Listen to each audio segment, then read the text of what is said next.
Esta producción se basa en investigaciones periodísticas. Todas las entrevistas y los testimonios son reales, aunque en algunos casos las voces fueron representadas por actores y las identidades de los protagonistas cambiadas por protección de las fuentes. Las pisadas de Otoniel dejaron su huella sangrienta en los montes de Urabá, en la masacre de Mapiripán y en los confines de los llanos orientales. Conocí pues todas las tropas que habían ahí, y ahí yo en esos días me retiré de la FARC y ahí sí me fui para el EPL totalmente, y ahí sí para las tropas. En el capítulo anterior les conté cómo fue que este combatiente comenzó su carrera ilegal y pasó de ser un mando medio de los paramilitares al principal comandante de las autodefensas gaitanistas.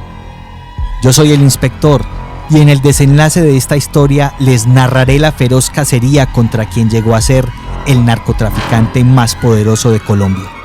Bienvenidos. Otoniel, el monstruo de las 1000 guerras, parte 2.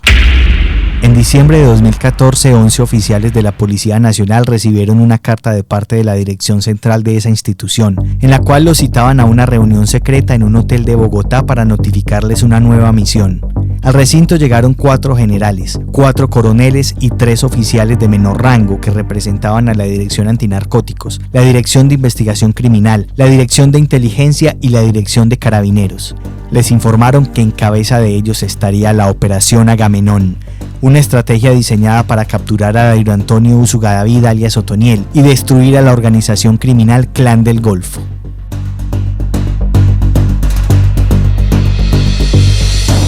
El equipo tuvo otras 5 reuniones, siempre vistiendo de civil en hoteles y restaurantes por fuera de las sedes policiales para evitar la fuga de información, pues Otoniel tenía comprados a muchos policías.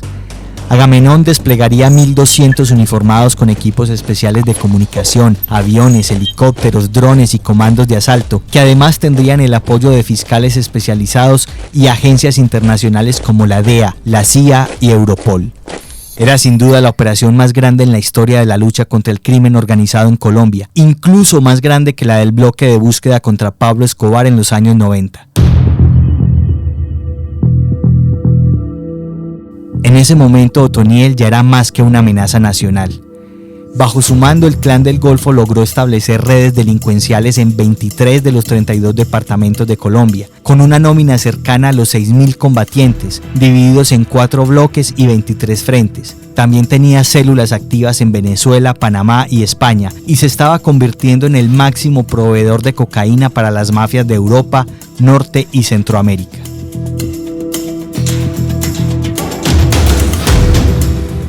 El gobierno de Estados Unidos le aplicó sanciones financieras al incluirlo en la lista Clinton junto a otros cabecillas del cartel. 2 cortes federales le abrieron expedientes por narcotráfico y a la postre solicitaron su extradición, al tiempo que el Departamento de Estado le asignaba una recompensa de hasta $5 millones por su captura. La operación Agamenón se lanzó oficialmente el 2 de febrero de 2015, desplegando a todas sus unidades en la región de Urabá donde se escondía Otoniel. El puesto de mando unificado fue montado en la base antinarcóticos de Necoclí. Al segundo día se ejecutó el primer ataque directo contra el capo, en el corregimiento Nueva Antioquia de Turbo, su lugar de crianza. Los oficiales tenían información confiable sobre sus movimientos y sabían que llegaría a una finca en ese punto, con un reducido grupo de escoltas. Se envió un equipo de comandos en un helicóptero Black Hawk, del cual descendieron por cuerdas y se internaron en la selva.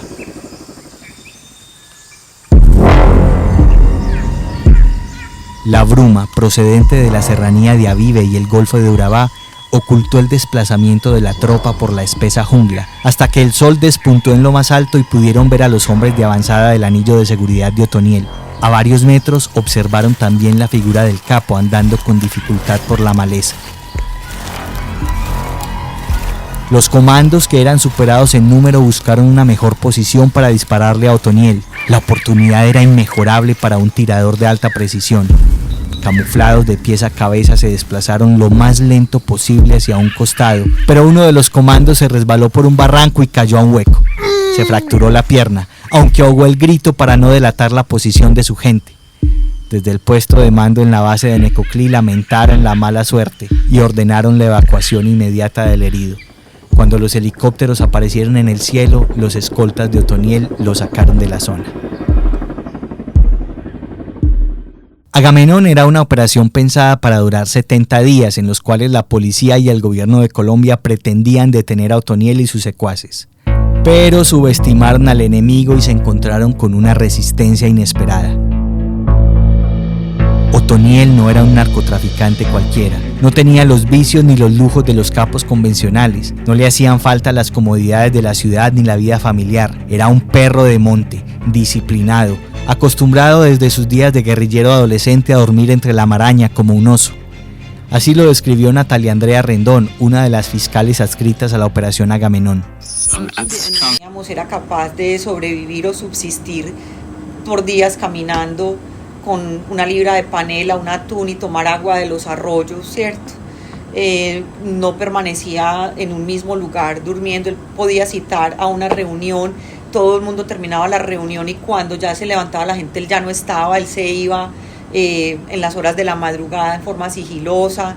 Era una persona que también sabía cómo cooptar un tema de comunidad que estuviera alrededor de él, favoreciendo de pronto como en su sitio. Entonces llegó, entonces le matan la gallina, le matan el marrano para tenerle la comida, poder descansar y poder seguir. A medida que los oficiales conseguían más informantes para su causa, se enteraban de los comportamientos obsesivos de Otoniel. Todos los residuos de comida los enterraba, creyendo que los detectives podrían rastrear su ADN con ellos. No usaba celulares, sino que grababa archivos de audio en grabadoras de mano y los enviaba a sus secuaces en memorias USB mediante mensajeros de confianza. Saciaba sus impulsos sexuales con niñas de las veredas, a cuyas familias les pagaba gruesas sumas de dinero para pasar la noche con ellas. Así lo recuerda Mario Agudelo Vázquez, un desmovilizado del EPL. Todas esas condiciones en que él desarrolla su vida le van a dar como unas marcas muy especiales. Yo creo que es una persona que conserva un ADN de toda esa historia, entonces tiene algo de su manera de ser de guerrillero cuando fue el EPL y la disidencia del EPL, conserva cierta característica de paramilitar cuando estuvo en la UC y adquiere cierta cultura, digamos así, traqueta, ya cuando propiamente en el Clan del Golfo, lo que se conoce como las autodefensas gaitanistas de Colombia, donde empiezan pues lógicamente a perfilarse más en los asuntos del narcotráfico y a ser el jefe más poderoso, entonces empiezan a desarrollar todo ese tipo de subcultura y una manera como típica era el tema de las jóvenes, ese tema de depredador sexual. Yo creo que fue como una manifestación de esa manera en que el hecho de la ostentación económica, el poder del narcotráfico da para ese tipo de excentricidades que lógicamente de por medio generan una victimización muy grande, en este caso de niñas de esta región de Urabá, sobre todo las niñas entre 13, 14, 15 años. No disfrutaba de las gruesas sumas de dinero que obtenía la organización por sus negocios de narcotráfico, minería, extorsión, lavado de activos y contrabando, entre otros. Su esposa Blanca Zenobia Madrid y los cabecillas financieros se encargaban de blanquear las ganancias en propiedad raíz, tierras, vehículos y lujos variados. En la ciudad de los traquetos al servicio del Clan del Golfo se daban la gran vida, mientras Otoniel, el cerebro de todo, lidiaba con una hepatitis crónica, diabetes y dolores de espalda en el monte. El resto del círculo que él quería, pues como sus mujeres o lo que sea, todo el mundo estaba súper bien. O sea, claro, tenían una calidad de vida de lujos. Muchos familiares de Otoniel se involucraron en sus negocios sucios. Además de su esposa, la policía le capturó hermanos, cuñadas, primos y sobrinos. Fueron cerca de 25 los seres queridos judicializados y algunos de ellos terminaron muertos en los operativos policiales. Una de esas víctimas fue su cuñado Edgar Madrid Benjumea alias Jonathan, dado de baja en un enfrentamiento con los comandos en mayo de 2015 en el municipio de Achí, en Bolívar. La operación Agamenón también llevó a la tumba a varios de los integrantes del Estado Mayor del Clan del Golfo y jefes de los frentes, como Guagua, Gavilán, Inglaterra, Indio Aristides, Marihuano, Pueblo y Pablito. Ante esas pérdidas, la respuesta del clan siempre fue un paro armado contra la población civil, o planes pistola contra la policía y el ejército, cobrando sangre con sangre. Así lo ordenó el propio Otoniel en un mensaje interceptado por los investigadores.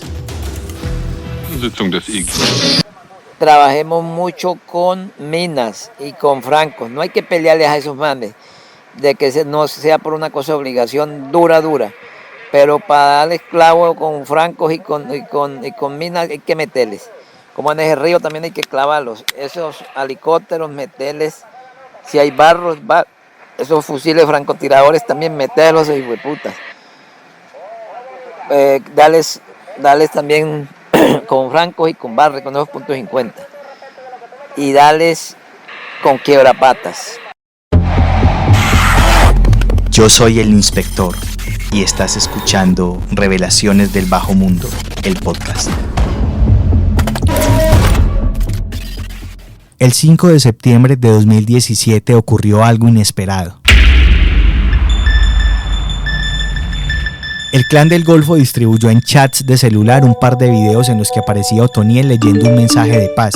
En aquel entonces, Colombia celebraba la firma del acuerdo de paz entre el gobierno y la guerrilla de las FARC. Había una mesa de negociación con el ELN y el Papa Francisco había venido desde el Vaticano para dar un mensaje de reconciliación. Si Colombia quiere una paz estable y duradera, tiene que dar urgentemente un paso en esta dirección, que es aquella del bien común. En los videos, que no duraron más de 5 minutos, Otoniel apareció con uniforme camuflado, rostro afeitado y un vigor en la salud que sorprendió a los investigadores de Agamenón. Dijo que su organización estaba interesada en llegar a un pacto de sometimiento a la justicia con el gobierno. Queremos hacer parte del fin del conflicto para llegar al desarme total de todos los grupos armados del país. En repetidas ocasiones hemos expresado nuestra intención de alcanzar una salida digna y voluntaria para todos nuestros combatientes. El presidente Juan Manuel Santos confirmó que había delegado a unos funcionarios para los acercamientos con los abogados y representantes del Clan del Golfo. Sin embargo, su periodo presidencial terminó en agosto de 2018 sin haber logrado mayores avances en la negociación. Con la llegada de Iván Duque a la Casa de Nariño, se suspendieron las reuniones. Era claro que el nuevo gobierno no quería negociaciones, sino acabar por la fuerza con Otoniel y sus secuaces.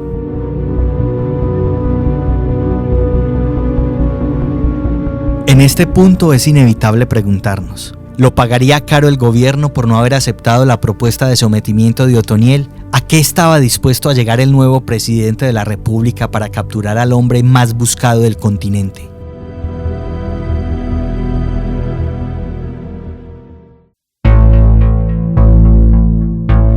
La pérdida de sus más cercanos colaboradores obligó a Otoniel a crear un nuevo estado mayor en su cartel.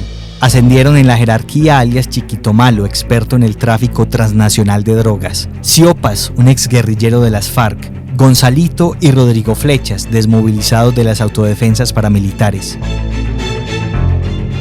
A la jefatura de los frentes comenzaron a llegar desertores del proceso de paz entre el gobierno y las FARC, lo que instaló entre las tropas un sentimiento cada vez más subversivo. Esto se reflejó en una mayor cantidad de ataques contra la fuerza pública, mediante la modalidad de trampas explosivas comúnmente usadas por la guerrilla. El 11 de abril de 2018, un artefacto explosivo detonó al paso de un camión de la policía en la vereda del Tomate de San Pedro de Urabá. Murieron 8 policías que acompañaban a una comisión de restitución de tierras. El 30 de agosto de 2021, por citar otro de los múltiples atentados, fallecieron 2 policías y 2 quedaron heridos al detonar un explosivo en la carretera en el sector Las Partidas de Frontino, Antioquia. En septiembre de 2021, los agentes de la Operación Agamenón empezaron a perfilar el que sería el ataque definitivo contra Otoniel, luego de 12 intentos fallidos durante los últimos 6 años. Con información de fuentes humanas, drones desplegados en el terreno y datos satelitales proporcionados por las agencias de seguridad extranjeras, un equipo de 50 cartógrafos y expertos en inteligencia de señales diseñó un mapa con la posible ubicación del objetivo. Según sus últimos recorridos y la disposición de los anillos de seguridad, Otoniel estaba pasando la noche en campamentos improvisados entre dos sitios, conocidos como Cerro Yoqui y Cerro Azul en el corregimiento El Totumo de Necoclí, una zona en la que había sido capturado su antecesor, alias Don Mario, en 2009. Otoniel se desplazaba a caballo con 2 anillos externos de seguridad repartidos en un perímetro de 3 kilómetros y un pequeño grupo de no más de 5 escoltas a su lado. Se le habían acabado los medicamentos para el dolor de espalda y no pasaba más de una noche en un mismo lugar. Él y sus hombres se estaban alimentando de roedores de monte y cuanto animalejo se les cruzaba en el camino. El 22 de octubre de 2021, en múltiples camiones y helicópteros, fueron desplegados 500 comandos de operaciones especiales de la policía y el ejército, con apoyo del Escuadrón Móvil de Carabineros. En un movimiento envolvente comenzaron a rodear las laderas de los cerros Yoqui y Azul. Los hombres en tierra eran guiados por un avión plataforma, drones y los oficiales dispuestos en el centro de comando de Agamenón, en la base antinarcóticos de Necoclí. El anillo externo de seguridad de Otoniel abrió fuego para tratar de cubrir el escape de su jefe. 2 de los disparos le quitaron la vida al intendente de la policía, Edwin Blanco Báez, pero sus compañeros no cedieron un centímetro de terreno. Así fueron copando todas las posibles salidas y Otoniel se quedó sin rutas de escape. Pasó la noche sin dormir, en medio de hostigamientos y disparos tratando de camuflarse en la espesura del monte. El asedio duró 24 horas. A las 2 de la tarde del 23 de octubre de 2021, con los helicópteros zumbándole los oídos, Otoniel tomó la decisión de rendirse. Dejó atrás a sus escoltas, se acercó a un pelotón del ejército y les hizo señas para que no dispararan. Así lo contó en su posterior audiencia ante la Justicia Especial de Paz. Pues ahí había un cabito, yo llegué donde estaba el cabo. Ahí llegué y ahí ya él llamó al coronel, el comandante del ejército, y al momentico pues me amarraron, sí, me hicieron entender, me cogieron y me preguntaron quién era, y yo le dije que yo era el que ellos estaban buscando, que yo era Otoniel. Entonces ya hablaron conmigo, no me maltrataron, me dieron agua de todo y al momentico llegó el helicóptero.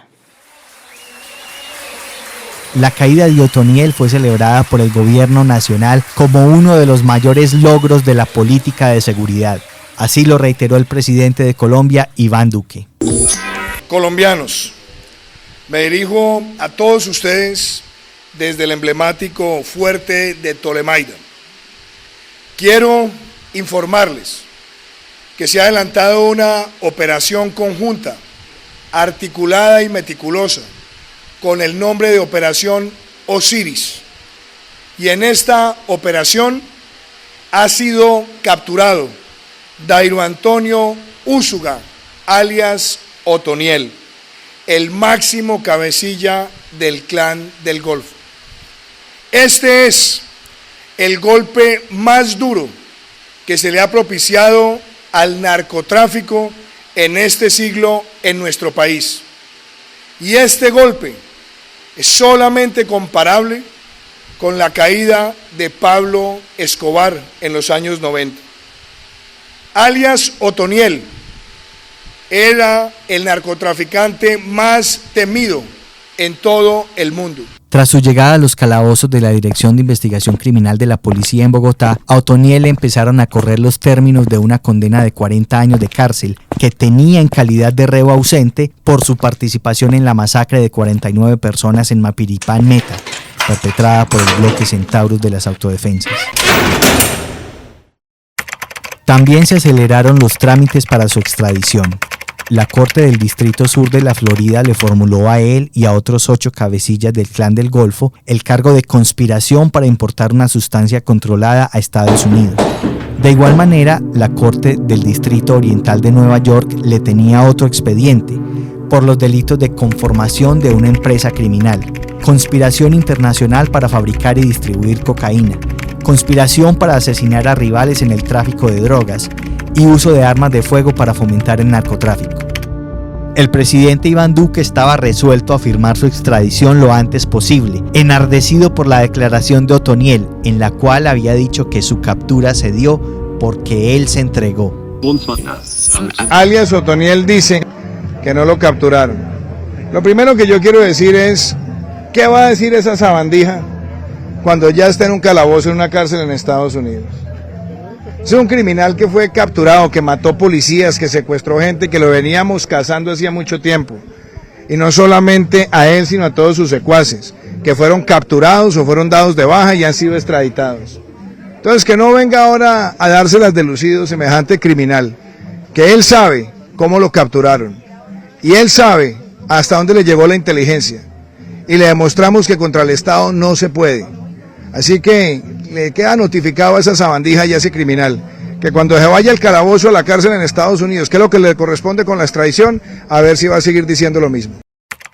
Mientras avanzaba en esos trámites, Otoniel alcanzó a participar en algunas audiencias libres ante la Justicia Especial para la Paz, en las que habló de su paso por las guerrillas de Urabá y el bloque Centauros en los Llanos Orientales. Mencionó a 63 políticos, funcionarios y oficiales del ejército que le ayudaron a los paramilitares en sus operaciones.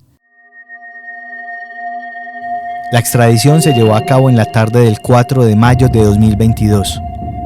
Otoniel fue sacado del calabozo en una tanqueta, fuertemente escoltado por la policía y trasladado al aeropuerto militar de Catam en Bogotá. Le pusieron un casco y un chaleco blindado, además de grilletes en las manos. En la pista lo esperaba un avión de la Agencia Antidrogas de Estados Unidos, la DEA, en el cual lo llevaron hasta Nueva York.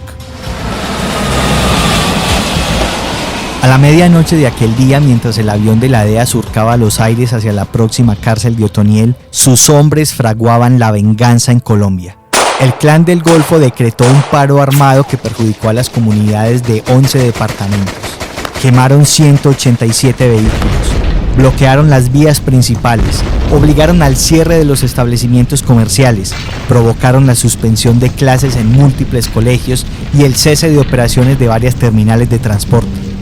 Mataron a 3 militares y 2 policías, y también a 3 civiles que al parecer se negaron a cumplir la orden de paro.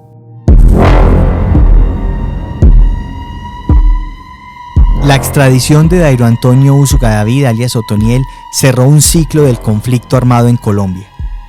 Fue el final de la carrera criminal de un campesino que se convirtió en un monstruo de 1000 guerras, que peleó para la guerrilla, los paramilitares y los narcos, que atestiguó los peores horrores de la violencia en el país. A sus 50 años de edad está a puertas de ser condenado en Estados Unidos, además de los 500 procesos penales que tiene activos en su país natal. Sin duda alguna, no volverá a salir de la cárcel. Para todas sus víctimas, ya que nunca hubo piedad, tal vez haya un poco de justicia. Aquí termina la historia de hoy. Si te ha gustado, no te pierdas nuestro próximo capítulo con otro trepidante relato sobre seducción criminal, un trágico veneno y bandas femeninas al acecho. Se despide de ustedes el Inspector, invitándolos a conectarse de nuevo con Revelaciones del Bajo Mundo, el podcast del Colombiano.